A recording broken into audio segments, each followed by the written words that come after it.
안녕하세요. 외국인을 위한 금융생활 가이드 최민입니다. 언제 어떻게 필요할지 모르는 목돈을 마련하기 위해서 여러분은 어떤 계획과 실천을 하고 계신가요? 이번 시간은 다양한 저축 상품에 관한 소개와 저축 상품에 가입할 때 알아두면 좋은 금융 정보를 준비했습니다. 미래를 위한 금융 계획과 실천, 그 첫 번째 주제로 예금과 적금에 가입하는 방법부터 함께 알아보실까요?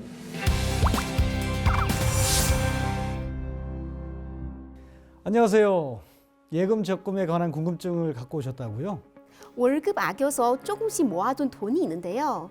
이걸 어느 금융 상품에 넣어야 할지 조언이 필요해서요.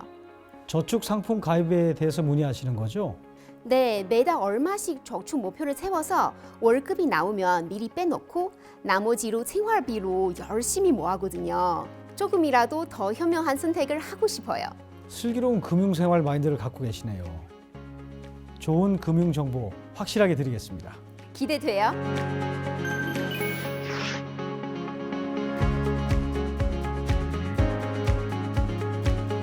소득의 30% 이상을 저축하라고요? 더 아끼고 분발해야겠는데요. 혹시 그동안 모으신 돈은 어느 통장에 두셨어요? 그게 월급이 들어오는 자유입출금 통장에 계속 뒀어요. 금리가 크게 높지 않더라고요. 그래서 금리가 조금이라도 높은 상품에 가입해서 목돈을 마련하고 싶으신 거군요. 그렇죠. 그러면 앞으로 계속 들어올 월급을 어떻게 하실 생각인가요?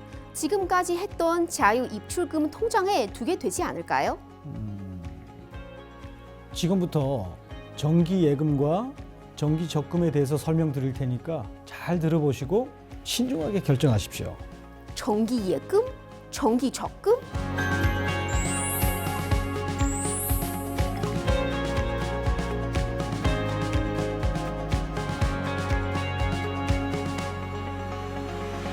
아, 그런 차이가 있네요. 그럼 금리는 어느 쪽이 높아요?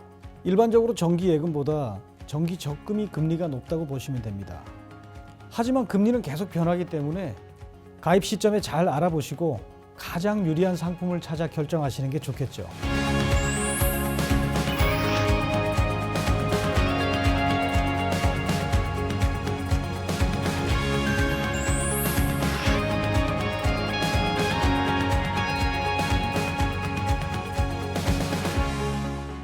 이제 어떤 저축 상품에 가입해야 되는지 아시겠지요? 네, 먹던 굴리기 정기 예금이요. 정기 예금만요? 그리고 또 정기 적금도 하나 드리겠습니다. 지금처럼 자유입출금 통장에 계속 모으는 것보다는 매달 얼마씩 따바따바 정기 적금 부는 게 금리 면에서도 훨씬 유리하니까요. 그런데 돈이 부족해서 매월 적립하기로 한 금액을 입금하지 못하면 어쩌죠? 그 점이 우려된다면 정기 적금 말고 자유 적립식 적금도 있습니다.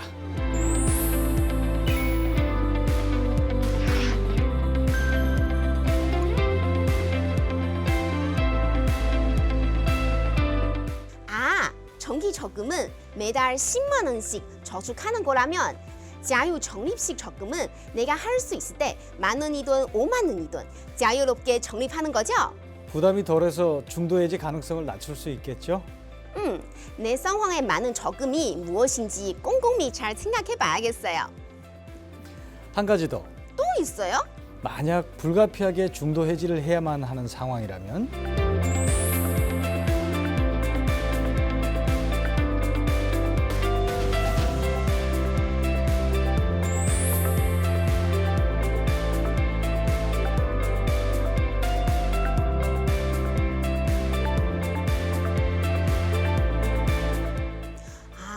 이해 저금 담보 대출이라. 와, 좋은 게 엄청 많이 알게 되네요. 그럼 상품 가입 잘 하시기 바랍니다. 전 이만. 근데요. 아니, 은행마다 다 금리가 다르잖아요. 그럼 은행별 금리를 다 일일이 찾아봐야 할까요?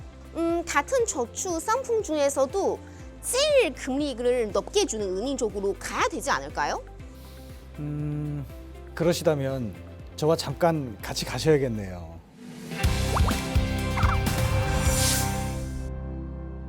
저축 상품에 가입할 때 이자 수익률을 높이려면 각 상품의 금리를 잘 확인해 봐야 하는데요. 수많은 은행의 저축 상품들 금리를 일일이 비교하기란 여간 번거로운 일이 아닐 수 없겠죠. 그런 번거로움을 해결할 수 있는 방법 과연 있을까요?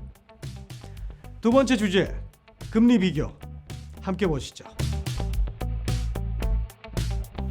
우와, 여긴 뭐예요? 금융감독원 금융소비자 정보 포털 사이트 파인입니다. 파인? 파인의 금융정보 한눈에 코너에 들어가면 은행마다 다른 금리를 일일이 확인할 필요 없이 클릭 몇 번으로 금리가 높은 순으로 나열된 리스트를 얻을 수가 있죠. 와, 파인의 금융상품 한눈에 진짜 유용하네요.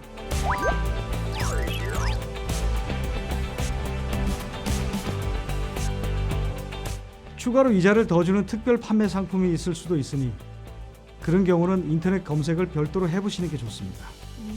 네, 그럴게요. 말이 나왔으니 금융상품 이자에 대한 꿀팁을 더 드리죠.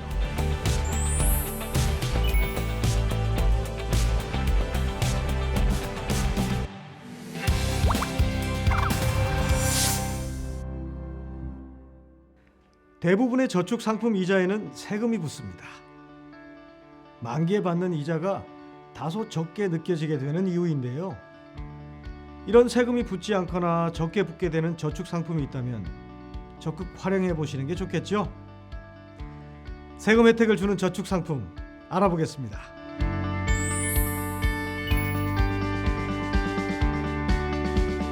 비과세 종합저축에 관한 꿀팁 보고 궁금증이 생겼는데요.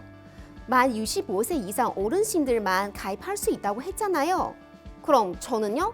저는 세금 혜택 받을 수 있는 방법 없어요? 다행히도 세금 혜택을 주는 저축 상품 있습니다. 있어요? 뭐예요? 이번에는 비과세 및 세금 우대 저축 상품을 판매하는 금융회사들에 대해 알려드리겠습니다. 그런 곳이 있어요?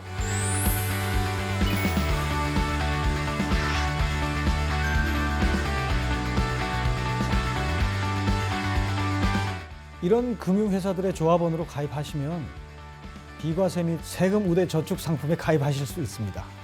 그럼 일반적인 의미에서 비과세 혜택 받는 방법도 있을까요? 은행이나 증권사에서 비과세 혜택을 받는 방법 있죠. 바로 개인 종합 자산 관리 계좌 ISA입니다. ISA?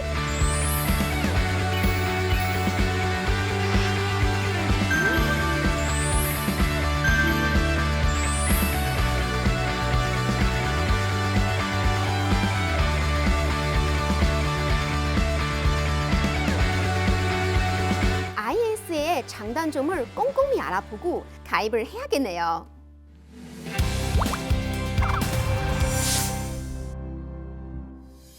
여러 가지 금융 상품에 대해 알아보고 있는데요. 이번에는 아주 특별한 적금에 대해 다뤄볼까 합니다. 바로 아파트를 분양받기 위한 주택 청약 종합 저축이 되겠습니다.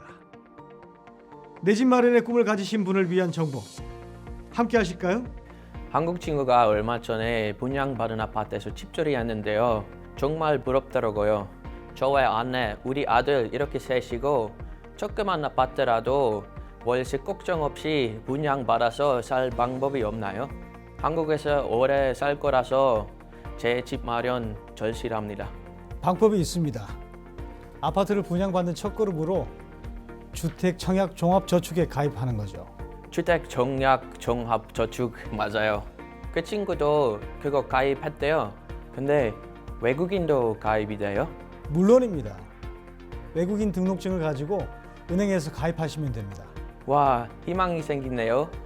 주택 청약 종합 저축에 좀 자세히 좀 알려주세요.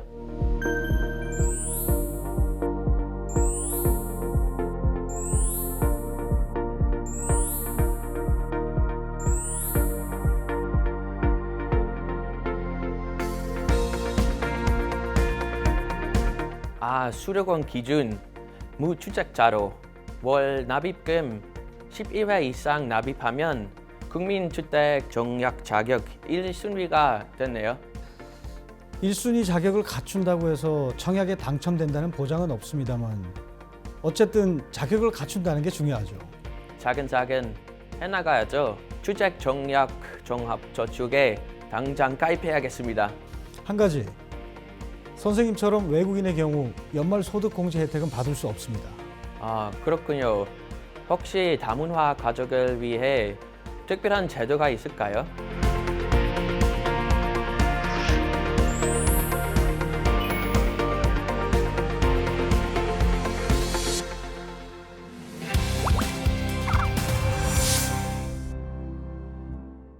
은행에 돈을 예치해 뒀는데 은행이 파산하는 등의 문제가 생겨서 돈을 찾지 못하게 되면 어쩌나 걱정되십니까? 한국에는 예금자 보호법이라는 것이 있어서 은행이 파산해도 일정 금액까지 보호가 되는데요. 자세히 알아보겠습니다. 주택 청약 종합저축도 들었겠다. 꼭 아파트 청약에 당첨되고 싶네요. 파이팅! 혹시 더 궁금한 점이 있으면 문의하시죠. 나중에 청약에 당첨되면 예약금도 내야 하고 중도금, 잔금, 돈이 많이 필요하잖아요. 열심히 은행에 돈 모으고 있는데 혹시라도 은행이 잘못되면 어쩌죠? 예금 상품이면 무조건 안전한 건지 걱정이 됐네요. 그런 걱정을 해소하기 위해서 예금자 보호 제도가 있습니다.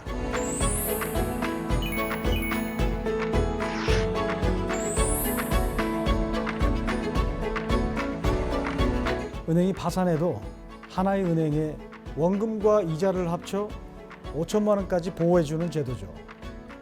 한 은행에 여러 예금이 있는 경우 모두 합하여 5천만 원까지 보호되기 때문에 금액이 큰 경우 여러 은행에 나누어 보관하는 것이 좋습니다. 잘하겠습니다. 여기서 한 가지 주의할 점.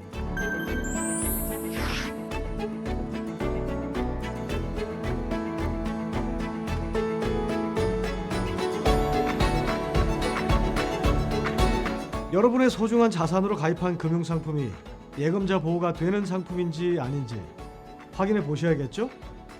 예금보험공사 홈페이지 예금자 보호 제도 메뉴를 이용하시거나 금융상품 가입할 때 직원분에게 문의하시면 예금자 보호 제도의 보호 대상이 되는지 아닌지 그 여부를 확인할 수 있습니다. 예금자 보호 제도를 통해 안전하게 자산 관리하시기 바랍니다. 지금까지 예적금 가입하기, 금리 비교, 세금 혜택을 주는 저축 상품, 주택 청약 종합저축, 예금자 보호 제도 이렇게 5가지 내용에 대해 알아봤습니다.